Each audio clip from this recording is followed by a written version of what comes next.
Revolution and Power is a channel that reveals how the past has not gone anywhere, but has only changed shape. The Bolshevik system did not disappear. It adapted to the market economy, retaining control over key resources and power levers. We show how the old mechanisms of repression, propaganda, and manipulation of public consciousness continue to work, disguised as modern forms of governance. To understand the past is to see the present without illusions. Subscribe. The 20th century was an era of great tragedies, but one of the largest and most brutal pages of world history was the Bolshevik repressions. Millions of people were destroyed, thrown into camps, crushed by the machine of terror.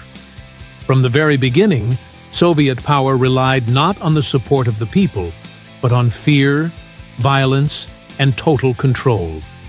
But why did the Bolsheviks carry out repression? Were they just a power struggle? Or was there a deeper, systemic logic behind them? This movie will unravel the true causes of Soviet terror. Why did the Bolsheviks rely on violence from the first days of the revolution? How did they use fear and propaganda to destroy any opposition? How did millions of people become slaves to the system and tools of its war? Repression was not just a tragic mistake. It was the foundation of Soviet power. The terror machine worked for decades, creating a new reality in which violence became the norm and freedom became a crime. To understand the Soviet past, it is necessary to understand the mechanisms of its terror. After all, as long as these lessons are not realized, they can happen again. Why did the Bolsheviks conduct repressions? Chapter 1. Revolution in the Name of Power. From its earliest days, the Bolshevik Party saw violence as an inevitable and even necessary instrument of political struggle. Lenin, long before 1917, repeatedly emphasized in his writings that democratic mechanisms were incompatible with socialist revolution. He openly declared that the goal of the Bolsheviks was the dictatorship of the proletariat, and that any step backwards towards compromise would lead to the death of the revolution. Having seized power by armed force, the Bolsheviks were faced with the harsh reality that only a small portion of the population supported them. The peasantry, which made up the vast majority of the country's inhabitants, did not share their radical ideas. The intelligentsia saw them as destroyers of Russian statehood. Even the workers, who were considered the backbone of the party, soon became disillusioned with the new orders.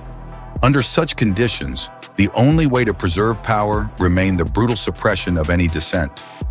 The October coup of 1917 did not lead to widespread recognition of the Bolsheviks' power. Contrary to popular myth, the revolution was not a popular uprising, but rather a well-organized coup d'état supported by armed groups. It was followed by a policy of eradicating any alternative political forces. First, the bourgeois parties were banned, then the Constituent Assembly and the Soviets, where the Bolsheviks did not have a majority, were dispersed. This was followed by the elimination of the revolutionary allies, the left SRs and anarchists, who also fought for a socialist future, but did not accept authoritarian methods of government. The Bolsheviks gained at their disposal not only political power, but also enormous material resources. The nationalization of enterprises, banks, trade, and land made it possible to concentrate in the hands of the Soviet government all the economic flows of the country. At their disposal were the state budget, industry, the funds of the imperial family, as well as more than 200 tons of Tsarist gold. This was wealth that they were not going to share. Any attempt to defend private property, freedom of enterprise, or regional autonomy was seen as a counter-revolution worthy of brutal suppression. Lenin and his associates soon came to the conclusion that the retention of power was impossible without mass repression. It was during this period that the foundations of the future system of violence were laid. The VCHK, revolutionary tribunals, and Prodrazverstvo commissions were established, with virtually unlimited powers. Under the pretext of fighting the enemies of the revolution, the Bolsheviks began repression against the nobility, the clergy, the intelligentsia, the Cossacks, and even their former allies. Thus, a new reality was formed, a reality in which power was non-negotiable and any alternative views were physically destroyed. By abolishing democratic institutions, the Bolsheviks made terror an inevitable part of their policy. This was the starting point of future mass repressions that would engulf the country for decades to come. Chapter 2. Violence as a Principle of Governance. Immediately after seizing power, the Bolsheviks faced the fact that a significant part of the population did not accept their regime.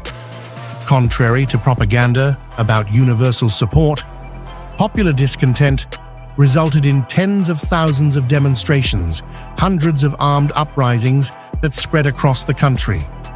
Their suppression became a key task for the new Soviet state. The Bolshevik dictatorship had to rely on armed force from its earliest days. Unlike most revolutions, where new political institutions are created after victory, in the USSR, power remained completely dependent on the repressive apparatus. Lenin had explicitly stated that revolution was only possible through violence, and that the main goal was to maintain power at all costs. Fact: in 1930, there were 13,453 mass peasant revolts in the USSR, including 176 insurgencies and 55 armed uprisings. Soviets without communists. The mass uprisings that erupted across the country had one key feature: their participants were not fighting for the return of the old regime. The majority were in favor of restoring the power of the Soviets, but without the dictate of the Bolsheviks.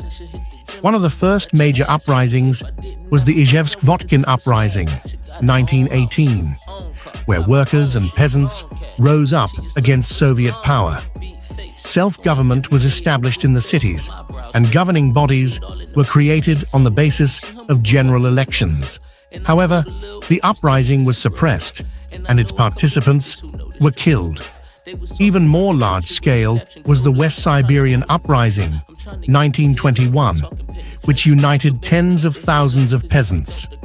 Their main slogan, "For Soviets without communists," clearly showed the essence of popular protest. People did not reject Soviet power as such, but demanded the expulsion of the Bolsheviks, who had usurped control of the country. The rebels seized towns and villages, destroying party cells and organs of power, but in the end, the uprising was drowned in blood. The symbol of resistance was the Kronstadt Mutiny, 1921, raised by those who were considered the backbone of the regime, sailors of the Baltic Fleet. They demanded re-election of the Soviets, release of political prisoners, and an end to terror. The response of the Bolsheviks was expected. The uprising was suppressed, and thousands of sailors were shot or sent to camps. What conclusion did the Bolsheviks draw? Power cannot be held without terror. The people do not support their ideas, which means they must be intimidated. If all dissenters were removed, resistance would cease. This is how Lenin and his associates arrived at the main principle. The rifle gives birth to power. They were not creating a state for the people, but a system in which the people were hostage to the regime. Bolshevik criminality. The state was built on the principles of the criminal commonwealth. All power is concentrated in the hands of the ringleader, and the rest are obliged to obey. The punitive bodies were filled with former bandits, criminals, Red Army soldiers accustomed to violence. Fact: Stalin himself had a criminal past. He participated in armed robberies and terrorist attacks. Fact: the Cheka and NKVD recruited people with criminal backgrounds, for whom murder and torture were the norm. Chapter 3. Fear as an Instrument of Power. By the mid-1930s, Soviet power had firmly established its monopoly, but the fear of popular outrage never disappeared. Mass peasant uprisings, sabotage at enterprises, anti-Soviet conspiracies within the party itself. All this made the country's leadership see a threat in every citizen. Under these conditions, terror became not just a means of suppressing opponents, but a mechanism for governing society. The Bolsheviks concluded that random repression was ineffective. The people continued to resist, and to break their will, it required not point violence, but a large-scale wave of terror that would turn every Soviet citizen into an intimidated and obedient subject. Thus was born the Great Terror, a campaign of mass repression carried out between 1937 and 1938 that became one of the darkest periods in Soviet history. Dictatorship is unlimited violence. The repressions were never spontaneous. They were the logical continuation of Lenin's policy, who had declared as early as the early 1920s that the dictatorship of the proletariat was unlimited violence. In letters and speeches, he called for drowning any possibility of resistance in blood. Make it so that for hundreds of versts around, the people see, tremble, know, shout. This principle was adopted by Stalin, who turned repression into a managed process that encompassed all sectors of society. Terror was no longer directed only against class enemies. Now any Soviet citizen could become a victim of the system. On July 30th, 1937, the famous NKVD order number 00447 was signed, which unleashed mass arrests of anti-Soviet elements. Within 2 years, at least 1.7 million people were arrested, of whom hundreds of thousands were shot. Society in the grip of fear. The Great Terror completely changed the Soviet reality. People were afraid not only of the authorities, but also of each other. Whistleblowing became the norm, and any wrong step could lead to arrest. Even the highest party officials did not feel safe. During the purges, tens of thousands of communists were killed, including Lenin's associates and the organizers of the repression themselves. The main purpose of terror was not just to eliminate real or imaginary enemies. It was necessary to create an atmosphere of constant fear. Soviet people had to get used to the idea that any disobedience, even a casual word or gesture, could cost lives. The theory of preventive terror worked perfectly. People learned not just to obey, but to be afraid to even think otherwise. The Bolsheviks created a society in which fear became the main binding element of state power. If the authorities change their masks, but not their essence, then the struggle is not over. By understanding the past, we unravel the present and see who really controls the future. Like, subscribe and spread the word. It's important. The story continues. Let's figure it out together.